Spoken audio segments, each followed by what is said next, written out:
자, 우리 이게 제가 좀 전에 말씀드린 것처럼 저, 저 외교안보 쪽에서 큰 축, 그 다음에 구조개혁 쪽의 큰 축이 지금 국민들의 여론이 안 좋습니다. 근데 그 여론이 안 좋은 거에 이 축이 뭐냐면 마지막 소식이죠. 마지막 소식이 정치권. 지난주에 아주 금요일 아침이었죠? 저는 이 금요일 새벽에 이 소식을 봤습니다. 너무 어처구니가 없더라고요. 다섯 번째 그 극단적 선택이 있었죠. 이분 옆에서. 근데 그 소식이 오전에 알려지고 이분이 그 자신의 그 정당 내 회의에서 뭐라 그랬냐면 검찰 욕만 했습니다. 미친 칼질이다. 미친 칼질, 광기다. 그러면서 검찰의 과도한 압박 수사 때문이지 이재명 때문입니까? 이렇게 했어요. 라고 얘기를 했는데 그리고 당 지도부는 뭐라 그랬냐면 이 계속 검찰 욕을 한 거죠. 근데 문제는 뭐냐면 이 회의를 마친 다음에 무슨 얘기가 나왔냐면 어, 유서 얘기가 나왔죠. 민생 행보 뭐 다 하겠다. 정해진 일정대로 하겠다 이래 놓고 유서에 이재명 관련 내용이 있다는 얘기가 그날 점심때쯤 나왔죠. 금요일 날. 그래서 민주당이 초긴장을 했다는 크게 당황하는 분위기였다. 이게 동아일보 기사입니다. 이날 오전 회의 때만 해도 나 때문이냐 검찰에 미친 검찰 때문이다 이래놓고 이 소식이 나온 다음에 무슨 얘기가 나왔는지 모르니까 이재명 씨가 모든 오후 일정을 취소하고 그리고 조문을 갔습니다. 그러니까 굉장히 기회주의적이죠. 원래 조문 갈 계획도 없었는데 유서 나왔다는 얘기를 듣고 가서 유가족들이 못 들어오게 해서 그 6시간 40분을 기다리다가 갔습니다. 자, 지금 비명계는 당의 음산한 기운, 사퇴론이 불붙을 것이다. 근데 이 유서 내용이 지금 흘러나왔죠. 어느 정도? 자, 유서 내용을 보시면 이거 보세요. 정치 이제 내려놓으십시오. 본인 책임을 다 알고 있지 않습니까? 저는 공무원으로서 주어진 일을 했습니다. 근데 수사는 억울합니다. 대표님과 함께 일한 사람들의 희생이 더 이상 없어야지요. 이런 얘기들이 쓰여져 있다고 합니다. 이건 여러 신문에서 보도가 됐어요. 정치 내려놓으십시오. 일한 사람들 더 이상 없어야 되죠. 그러니까 이분은 이 전형수라는 분은 이제 본인이 그 빠져나갈 길이 없다. 수사를 받다 보니 이분이 지금 FC 그 성남 FC 관련해서 수사받고 있었다는 거잖아요. 근데 따져나갈 구멍이 없는데 이재명이라는 사람은 여의도에 앉아가지고 맨날 뭐라 그러냐면 자기는 아무것도 잘못한 게 없다. 그러면 잘못한 게 너무나 명확하게 있는 아랫사람 입장에서는 이거 잘못한 건데 불법인데 난 시켜서 했지만 근데 시킨 놈이 나는 아무 잘못이 없다라고 얘기하니까 그러면 그 꼬리가 바로 내 앞에서 잘리는 거 아닌가? 이런 생각을 할 수밖에 없잖아요. 이분이 굉장히 막막했던 것 같아요. 그래서 이분의 내용을 보면 이거죠. 그만 다 내려놓으십시오. 나 같은 사람이 더 이상 나오면 안 되지 않습니까? 근데 이재명이라는 사람이 뭐라 그랬냐면 이때까지 돌아가신 네 분의 측근들의 플러스 이번에 다섯 번째를 보고 딱 나온 얘기가 검찰 때문이다. 이날 오전에 대검 대변인실에서 이 문자를 쫙 돌렸습니다. 기자들한테. 대검에서 한 얘기가 뭐냐면 이 비서실장의 명복을 빌지만 이분은 한 차례 영상 녹화 조사를 했을 뿐이고 그 이후에 조사한 게 없다. 출석한 적도 없고 과잉 조사 할래도 할 기회가 없었다. 그 외에 경찰청에서 조사도 없었고 출석 요구도 없었다. 이게 대검에서 그날 쫙 뿌린 문자입니다. 기자들한테. 그리고 두 번째. 이분이 정말 검찰의 과잉 수사 때문에 뭐 그 유서의 검찰의 조작 뭐 이런 얘기도 나온다는 거잖아요. 근데 저는 이렇게 생각해요. 이분이 전영수라는 분이 정말 검찰 때문에 돌아가시는 거면 검찰에 미친 칼질 때문에 돌아가시는 거면 이재명 씨한테 이렇게 썼겠죠. 검찰 때문에 내가 심약해서 나는 이미 이렇게 빨리 가지만 대표님은 꿋꿋이 계속 싸우세요. 이랬겠죠? 그죠? 검찰에 굴하지 말고 대표님 끝까지 싸우십시오. 이기실 겁니다. 이렇게 썼겠죠. 근데 이분이 지금 다 내려놔라. 더 이상 같이 일한 사람 얼마나 더 죽어야 되겠냐. 이 얘기는 검찰 때문이 아니라 너 때문에 죽는 거다. 이런 뜻이죠. 지금 정치를 내려놓으면 더 이상의 희생이 없을 거고 정치를 안 내려놓으면 희생이 엄청 더 나올 거란 얘기잖아요. 그러면 나도 너 때문에 죽는다는 뜻이잖아요. 이 얘기는. 그러니까 지금 이 내용이 나온 다음에 이 유동규라는 사람이 이제 인터뷰를 많이 했는데 유동규라는 사람이 뭐라 그랬냐면 이겁니다. JMS 광신도 같댔다 나는.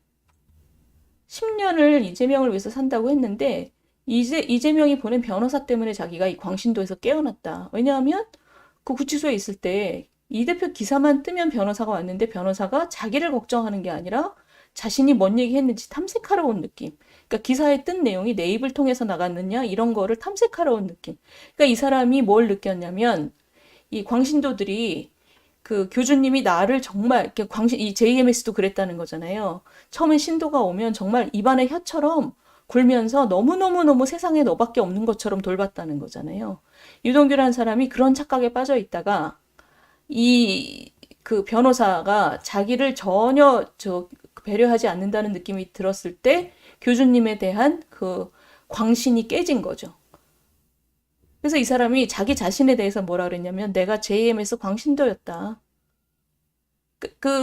이런 저 사이비 종교들이 다 너는 나한테 너무너무 중요해. 이런 걸로 그 교가 버티는데 이 사람도 그런 느낌으로 10년을 봉사했는데 깨어났다.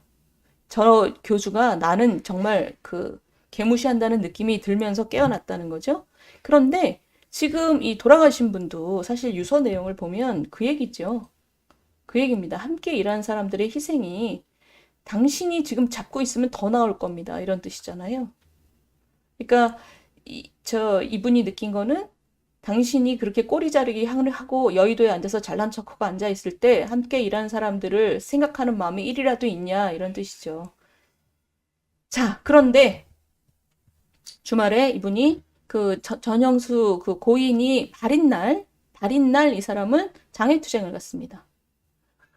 지금 민주당 내에서도 도의적인 책임을 져야 되지 않냐. 다른 거 다 떠나서 인간이면 네가 사람이면 도의적인 책임을 져라.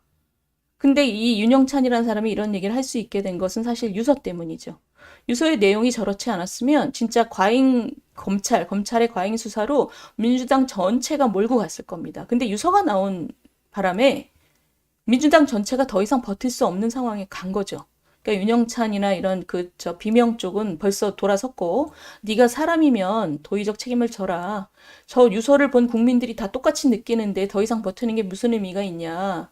라고 국민 여론편으로 돌아섰고 친명들은 아직 버티고 있습니다. 친명들은 이미 버티고 있는데 이 사람은 장애투쟁을 가서 지금 뭐를 했냐면 강제징용 문제에 대해서 목소리를 높였습니다.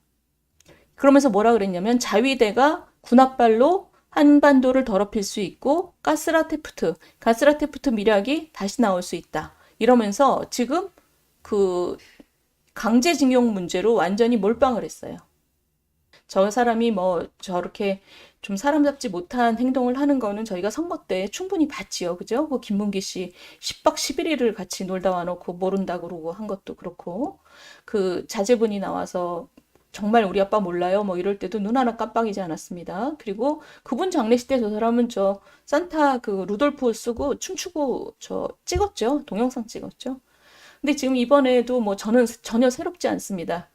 그런데 중요한 거는 비명들 입장에서 저 유서 내용이 국민들한테 어떤 느낌을 줄지를 비명들은 정확하게 느끼고 있는 거죠. 그래서 비명들이 지금 돌아서고 있고 근데도 저 사람은 강제징용 문제에 몰빵하면 자기가 빠져나갈 구멍이 있다고 느끼고 있는 것 같습니다. 그 강제징용 문제는 아까 우리가 먼저 다뤘듯이 국민의 60%가 대통령의 결단을 반대하고 있고 그리고 노동개혁도 굉장히 중요합니다. 왜냐하면 국내 정치에서 가장 중요한 축이 바로 노동개혁 이슈인데 노동개혁의 제1성 근로시간 개편이 국민들한테 굉장히 잘못 전달되고 있고 국민들이 거기에 대해서 젊은 친구들은 이미 60%의 반대를 보이고 있습니다. 지금 외교안보와 국내 정책에서 굉장히 여론의 여류에 서 있고 그러니까 여론이 어렵고 대통령실에게 근데 거기서 전영수 씨의 죽음 때문에 사실은 이재명 씨가 굉장히 굉장히 안 좋은 지경으로 몰아가고 있는 것 같은데 이분이 강제징용에 다시 올라타서 자기 살 길을 빠져나갈 구멍을 여기서 찾고 있습니다. 그래서 굉장히 그 거센 반발 투쟁을 지금 장애 투쟁을 지금 한 거죠.